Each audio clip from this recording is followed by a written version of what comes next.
All your favorite wrestling shows rolled into one.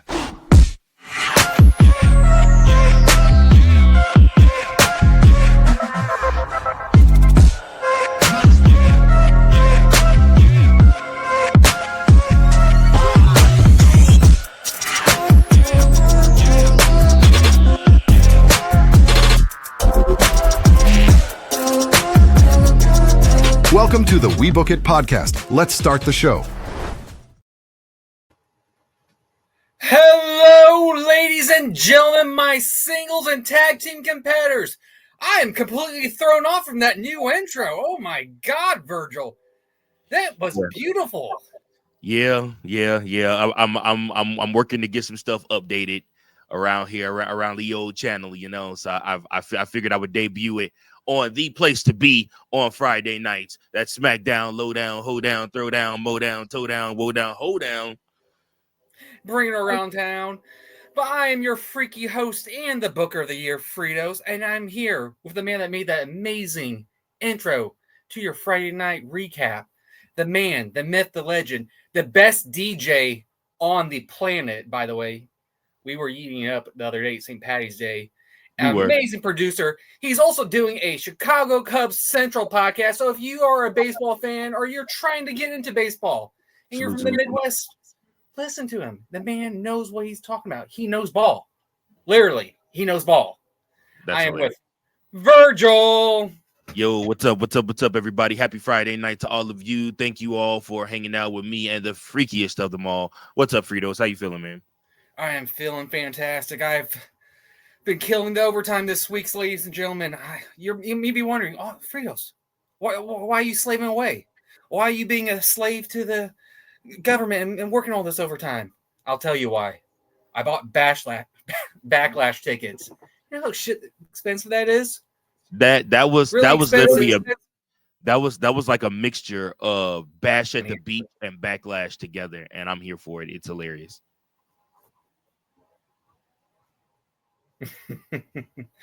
But today we have a show in London where I'm about to insert my own tariff on them. How dare they get all the great stuff before we see it? How dare they take my WWE? I understand their pain. They deal with the same stuff we are dealing with here with the whole time delay and time differences. It sucks. I'm having a hard time keeping track on stuff on Twitter, ladies and gentlemen. It's hard. But today we open the show with Cody Rhodes, then interrupted by Randy Orton, and basically Randy stating that once he's done with Kevin Owens and believes that he's going to beat Kevin Owens at WrestleMania, which I do too, that he's going to pull a John Cena. And if John's going for number 17, Randy's going to make history and go for number 15. Then coming out of nowhere, Drew interrupts the segment and basically setting your match for later on tonight. I thought this was a nice introductory into it and kind of almost setting up plans for future going in. They're setting the groundwork for Randy to getting number 15. If they're probably already thinking 17 for John right now. I'm assuming it's going to happen in WrestleMania, which I got it for you, Verge. I had to do it for you. Well, look at you finally coming along. I'm proud of you. Good job. The only problem with the shirt is it's got all of his records. If he gets number 17, this shirt's trash. No, that shirt becomes an antique. And then what you do is you frame it. You don't wash it. You keep all the Frito sweat and deodorant on there, and you frame it. Right. Framing. Speaking of framing, we do have something that I framed, and it does have to deal with one of the wrestlers that popped on. Give me 1 second, ladies and gentlemen. We'll hit you with the drum roll while we're waiting on him. Oh, yeah.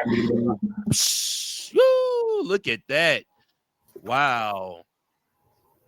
Nature Boy, 16. I'm not saying it 16 times, but anyways, 16-time World Heavyweight Champion, jersey, pink and black too, and it's signed and framed by the one and only Nature Boy, Ric Flair. Fritos has by far the best man cave out of everybody on the We Book It podcast right now, just because he has that. Shit, technically I have two man caves. I got the garage with the bar in it and my game room. Oh yeah, true. Ladies and gentlemen, it's the bright side of being your champion and booker and Host of the Year.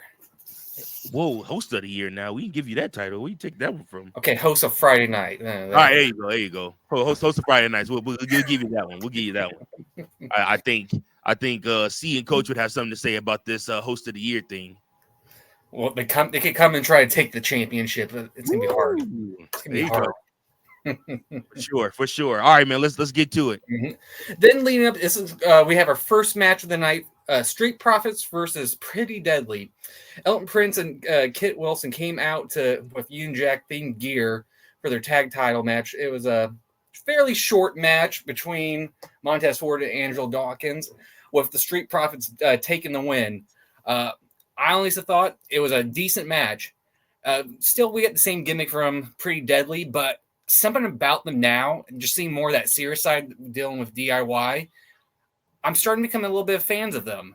I want to see a little bit more of them on there. We saw them doing the community gimmick, but I want to see some more seriousness from them and maybe something change with it.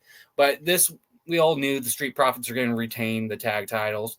But like I said, I thought it was a fairly good match, and it's making me want more from Pretty Deadly. Your thoughts? Sure, absolutely. Yeah, no, pretty deadly in themselves. Are just trying to find their way right now, which is great. I can appreciate that from them. The fact that they are trying to find their way, the fact that they are trying to, figure it out and do their thing. Kudos to them for that. What I would just say is that they need to continue to find their edge in a tag team division that's about to get, a lot more crowded. Like I said, I mean, you got the SmackDown tag team division is head and shoulders better than Raw right now. I mean, when we think about it, I don't even think we've seen the Raw tag team champions on Raw. I'm sorry, the World Tag Team Champions on Raw in like 3 weeks. I don't know if they're saving it, but then again, Penta's on Raw and Rey Fenix is debuting on SmackDown. Oh, sorry, spoiler alert. But yeah, so I'm confused as to what are they doing, but I mean, whatever. Well, we'll kind of jump the gun since we do have the major important announcement that Rey Fenix is coming to the SmackDown side next week in Chicago, which I'm tempted to take off work. I don't know about you, Verge. No, dude, no, you're insane. I would, but I can't. I cannot. Here, how about this, Verge? Would you like to go to Chicago and see SmackDown and Rey Fenix's debut?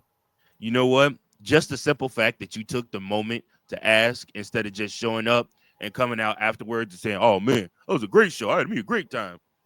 I really appreciate that. That is why you're my favorite person in the whole wide world. Thank you.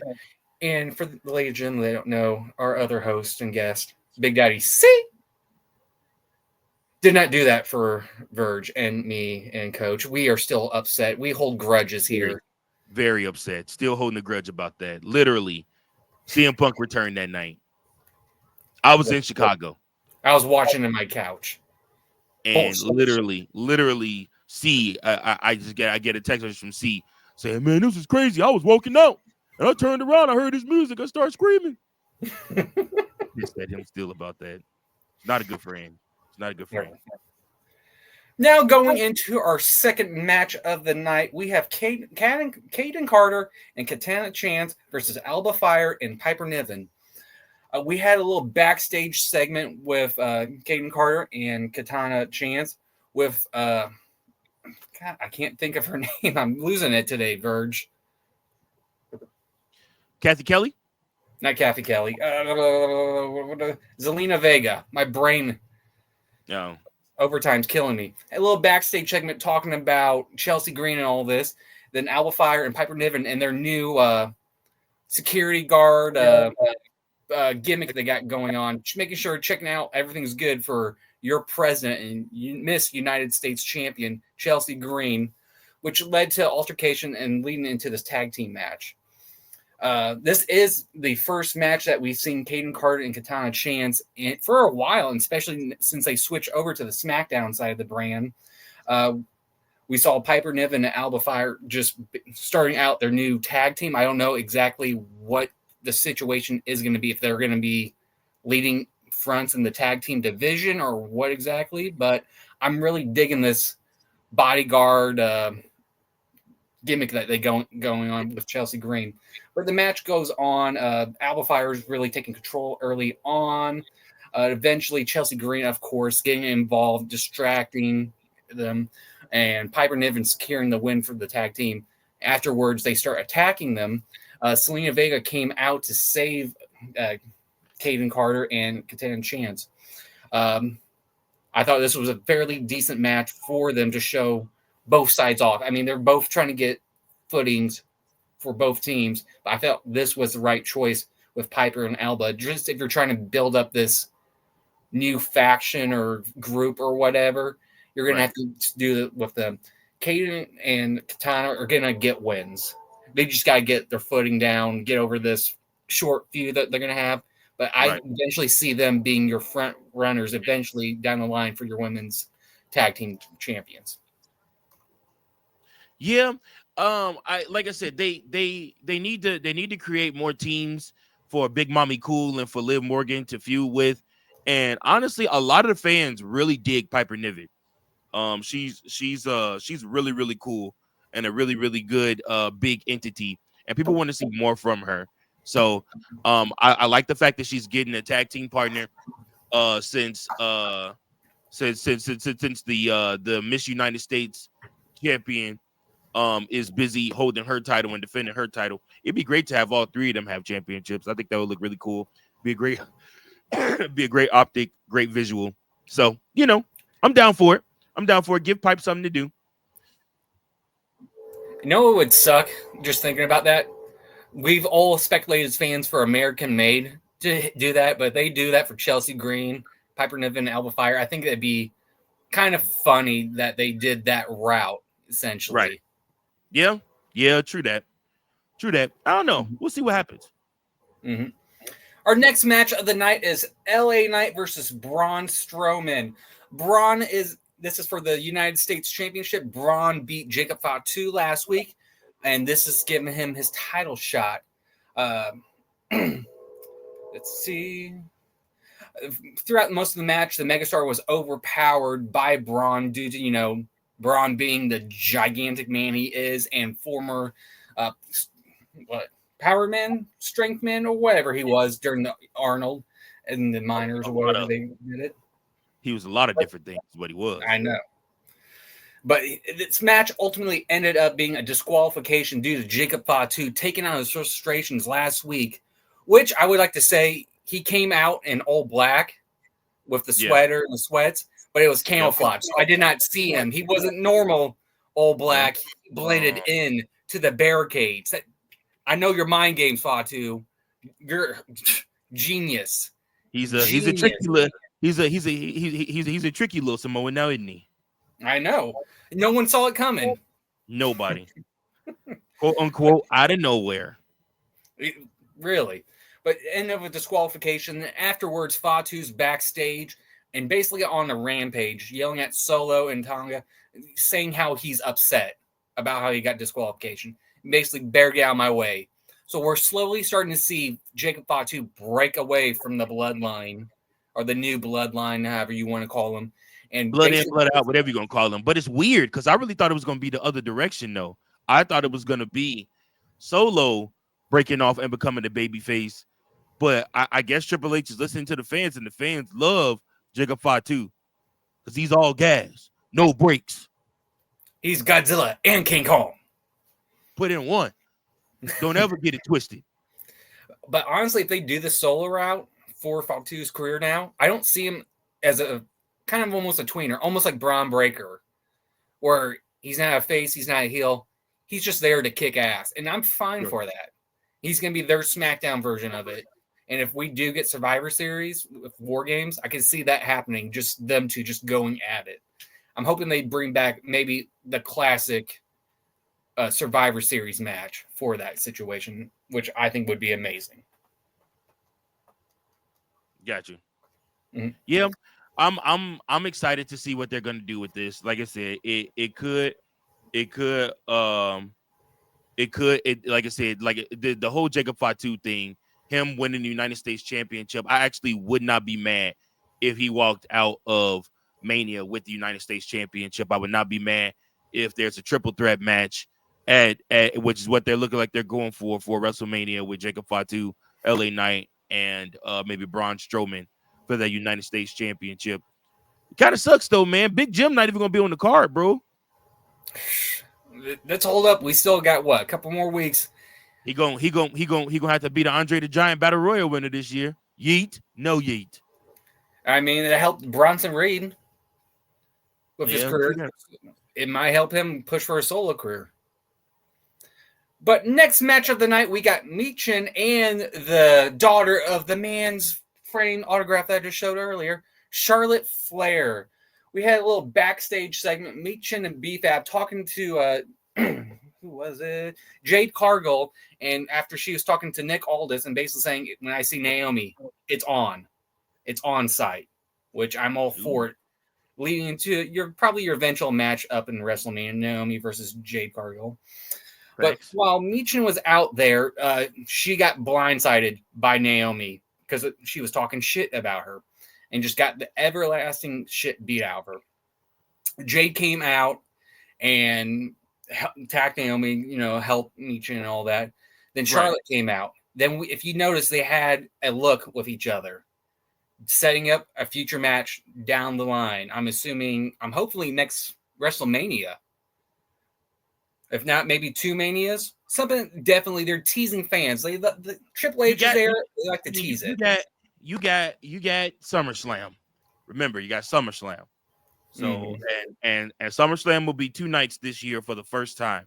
So they're gonna have to fill that card like they had to fill Mania. So just be on the lookout for SummerSlam. That would be my guess. But ultimately, Flair defeated Michin. Really, after the seeing Jade and Charlotte, it became a piss break, essentially. Nothing wrong with it. It's just they're building Charlotte up to be the ultimate force for WrestleMania. So BFAB and Michin are definitely taking the beatings, the brunt force. Definitely, the typical mid-carders, not jobbers, but they're getting screen time by getting their ass beat. Right. The problem, there's a couple problems we're going to have here. There are superstars on the way up and there are superstars on the way down. People like Zelina Vega, if I was her, I mean, if you're not going to give me a shot at that United States Championship, if you're not going to make her defend that United States Championship on the SmackDown before WrestleMania and let me take that belt from her, if you're not going to give her a program, then we got to figure something else out because I'm coming out. I'm not getting no pops. I'm changing my music. I'm changing my image. I have a fan base on social media, but I'm just not getting no TV time. And the TV time that I am getting, the rest of the time I am getting, nothing's happening from it because you aren't building any story. It would suck so bad to be somebody like her. At least BFAB is getting respect. Like she wrestled Charlotte Flair, and you just saw she had the it factor 2 weeks ago. I talked about it when I did the episode for you. BFAB has the it factor. Yeah, you're fine. You don't have to thank me. Stop that. Anyways, I'm being nice. No. Anyways, but yeah, no. But to look at Zelina Vega's career right now in WWE, I mean, she's there. She's wrestling. It's great. I'm asking to go down to NXT, man. I'm asking to go get a program down there, man. At least get me on some TV that was meaningful TV where they could write me into something, make me a heel down there. But this whole babyface thing ain't working out for Zelina Vega. Her one big shining moment in the past year and a half was her wrestling on I think it was Backlash last year against Mommy. But outside of that, you have last year or 2 years ago. Right. Well, I mean, it might have been. Shoot, I don't know. But you just got a crowd, man. WWE in general is starting to get very crowded. Now, obviously, your Rocks, your Cenas, your Ortons, those guys will come and go. They'll take breaks. They'll come back. You know what I'm saying? Like I said, CM Punk is a little bit more invested than that. He'll be around. Seth Rollins is a little bit more invested than that. He'll be around. Roman Reigns is a little bit more invested in that. He'll be around. But for the most part, man, like I said, it's you got guys, and the thing is, they keep adding more, signing more people. Like literally, the world title race right now is so crowded. But I guarantee you, and this is no diss to Jey Uso, his story is going to be great and everything like that. But Braun Breaker is going to take that World Heavyweight Championship from him very quickly if he wins the Money in the Bank. Like it's going to be on site. you know, Mm. and like I just I don't know. Sorry, I went on a little tangent there. I took over your show. I apologize. I'm No, just it's thinking fine. about I like this. I'm just Speak your heart. I'm just thinking about how crowded things are and how people like Zelina Vega and other superstars are finding it hard to get TV time. You know, like Karrion Cross. You know, like I mean, his social media stuff is money. The stuff he's producing, the stuff he's making is money, and you still got you still got the Wyatt Six out there that supposedly are coming back and going to be doing something with Alexa. Like, it's just crowded right now, and certain people just aren't able to get even a spot or a shine. I feel for Big Jim. I mean, because like I said, he has to play the back seat and be a cheerleader to his little brother instead of getting his moment. You know, that sucks. Mm-hmm. You know, that type of stuff isn't fun. You know, like I said, I mean, I don't know. I don't know. Just my thought. I mean, and Sami Zayn is on the sideline too for this WrestleMania. He'll come back. He'll show up at Mania probably and help Randy screw Kevin Owens over and take the win. But Or like, help it's just, Jay. right. It's just a crowded WrestleMania scene. Crowded WrestleMania scene with the legends coming back. And quite frankly, and this is going to be counterproductive, you didn't need John Cena, you didn't need The Rock if you built this thing up right.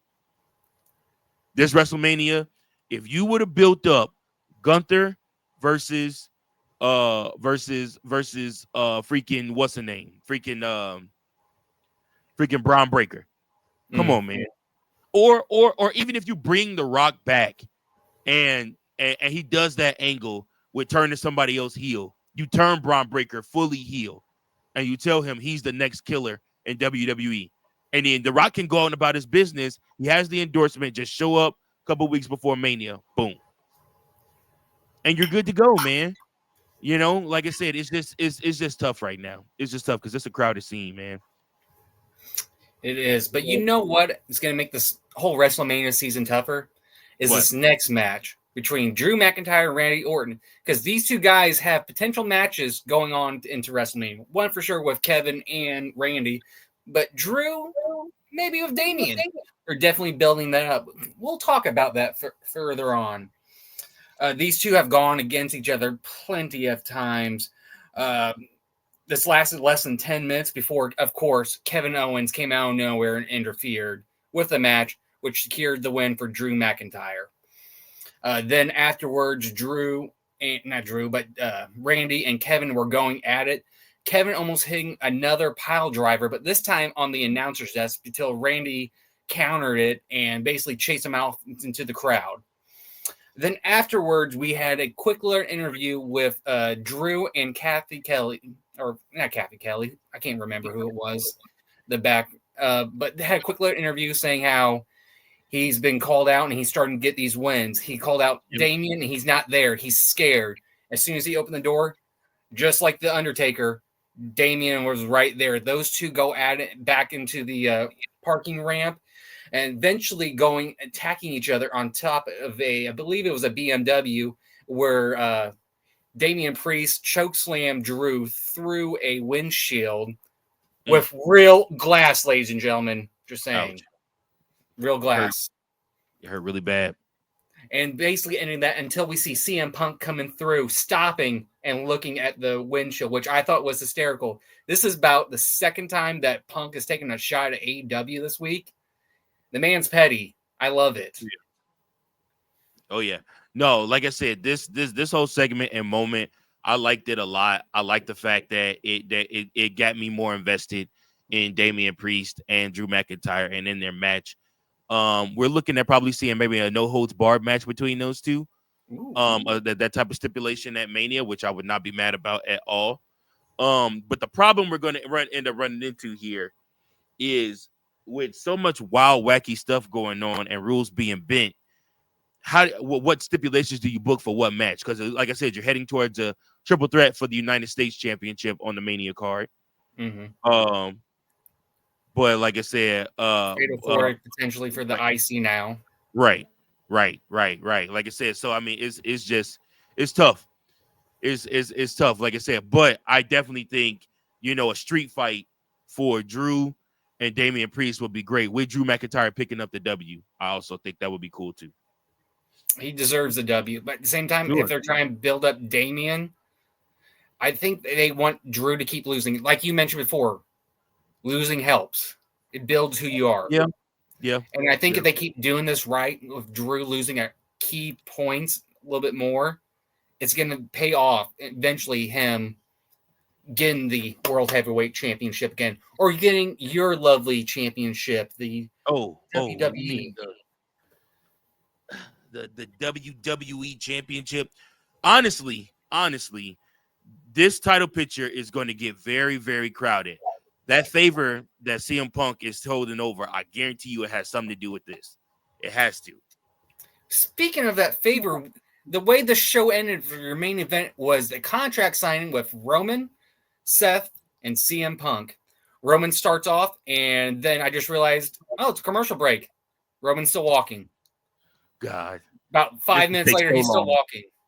Taking forever. I respect it. He's like me. Take your time. Smell the flowers. Eat some of the fans' popcorn. I respect that, Roman. You're doing a good job. Comes out there. Crowd's going nuts. Next thing you know, Seth's coming out. And those two go at it, dicking each other.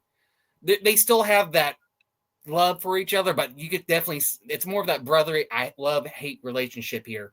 And Seth explaining why he keeps ruining his moments. It's because of that narcissistic, egotistical mindset he's got. Absolutely. And then comes out Punk. He's looking over the contract. He's making sure there's something there. And Roman's like, I got it. Check page 4, Article 5, or something like that. Of course, Heyman comes over and goes, I got it for you. You will main event WrestleMania. Punk gets what he wants, and Seth crashes out. Oh, yeah. Like it's a big Chicago crash out Bears moment. fan. Hey, don't you start with me, okay? You start that.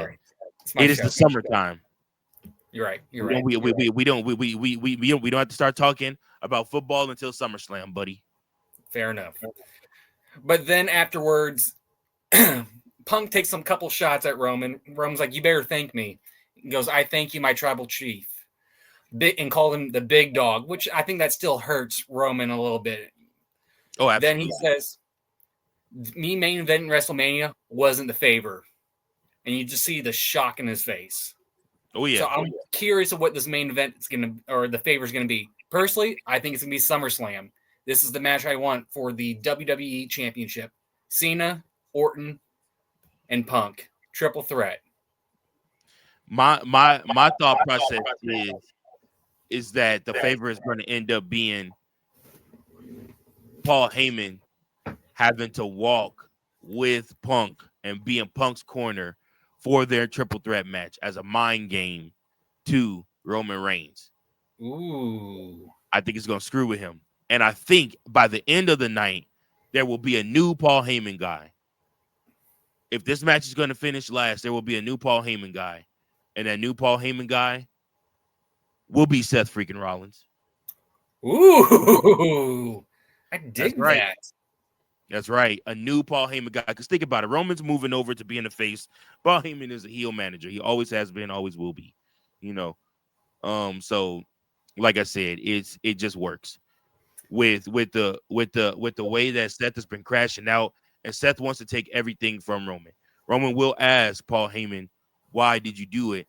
And Paul will tell him, you left me for 6 months with Solo and those crazy Tongans, and you wouldn't answer my calls, you wouldn't talk to me, you left me hanging. This is my comeuppance. Screw you, Roman Reigns. I want to take everything from you along with Seth. I dig that. I also wouldn't mind the idea, because we've talked about it, Braun Breaker. There's reports that Braun and Paul and Punk are working together backstage. And Paul, I can't remember, it was a year or 2 years ago on NXT, was escorted Braun Breaker out. Right. So, but anyways, ladies and gentlemen, this has been your Friday night lowdown, throwdown, hoedown, beat it down, bring it around town, put whatever nouns, verbs, adjectives, whatever you want in there. Whatever. And again, I am your host, Fritos, with the man, the myth, the legend, Virgil. This podcast episode might be over, but guess what? The Guess business what? still go on. We need your Yes, help. sir. We need you to like, share, and subscribe to the channel. Share it to your coworkers. Share it to your grandma. Share it to your neighbor that you don't like, that, borrowed a cup of sugar and never paid you back. Cup of sugar, Jerk. never paid it back. What a jerk. But thank What a you for jerk. tuning in. We hope you have a lovely time. I hope you have a lovely weekend. Make sure to tune in because we do a Sunday podcast recapping all of the week and have some fun topics to talk about, hosted by your man, Virgil. We have a Monday night recap, and we have for a Monday Night Raw, and we have a Wednesday night / Thursday night recap of AEW. We are working to get on NXT. We're discussing that internally because NXT has been popping off. Absolutely. Your future stars, ladies and gentlemen. You need to know what's coming into the main show. We are working on getting the content out there for you. But thank you for coming. I've been your host, and I hope you have a great night and keep those book and pencil sharp. See ya.